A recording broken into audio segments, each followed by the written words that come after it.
Hi, everybody. It's Ivy. Just giving you guys a quick update on what's been going on with the mayoral race that I'm in. Well, first of all, everything is going great. I'm really doing a real grassroots kind of thing. I haven't bothered anybody. We've had some candidates' nights here and there. Haven't really been involved in anybody else's campaign, just trying to keep, focus and, staying prayerful on everything that's happening. But I will tell you that last night, we had this little meeting, just an educational thing. It wasn't anything political. And you really don't want everybody to, come because everybody's spirit is not in the right place. And then the political atmosphere, the way we are now, everything is so charged up that people are just outside of themselves. You see a part of people that you would not ever see, or you see the real them.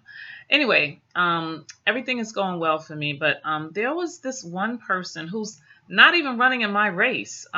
She goes to a senior facility and tells people, who you voting for? Who you voting for? You know, and one of my friends said, I'm voting with Ivy for Ivy. Oh, why you voting for her? She's not stable. Oh, why you voting for her? She went to court for her grandchildren. Well, yeah, I went to court for my grandchildren. I had custody of them. My daughter asked me to come to California to pick them up, and I took everything that I had and I flew to California to pick up my grandchildren, who at the time were 2 and 9. So yes, I did. But how is that? And then, oh, she is unstable. She is unstable. So I'm thinking to myself, well, why would I be unstable because I'm getting custody of my grandchildren or because I love my grandchildren? It is just really, people will do everything in the world. And here's the thing, I don't even know why that woman was even talking about me. I'm not even in her race. And then because, there was a meeting, she says, oh, I'm going to go to that meeting. Oh, no matter what, I'm going to go to that meeting. Well, she did. She came to the church. Now, my question is, why would someone bring such an ugly spirit into the house of God? Here you are running for a public office. You're so focused on my mayoral race that you're not even talking about your own race. Why are you coming to bother me? I've not done anything to you. It's crazy. But yeah, I'm the one who's unstable, according to her.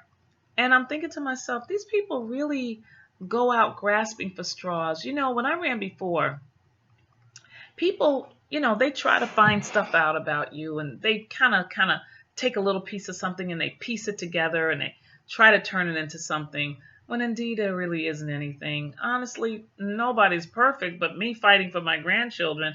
And I haven't been in court, family court, about my grandkids, trying to get custody of them since 2016, and that was 3 years ago. They're with their mom. There's not much I can do. I stay in prayer with those babies. They were my heart. I love them to death.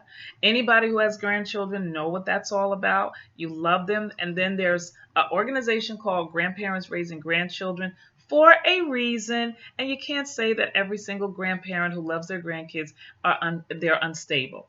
What a sick and sad thing to say. So at any rate, I'm just saying, everything's going well for me. I feel sorry for that woman. I'm going to pray for her. I don't know how you can have a person who wants to run for public office, but they're so focused on a whole nother race that has absolutely nothing to do with them. Personally, the person never did anything to them, but they're going to come into the church and try to take it over. I mean, to me, that's a little unstable, but far be it from me to say anything because I'm no psychologist, and I guess maybe she is. I thought she was a real estate person. But then what do I know? People say one thing, they do another, they say they're this and they're really that.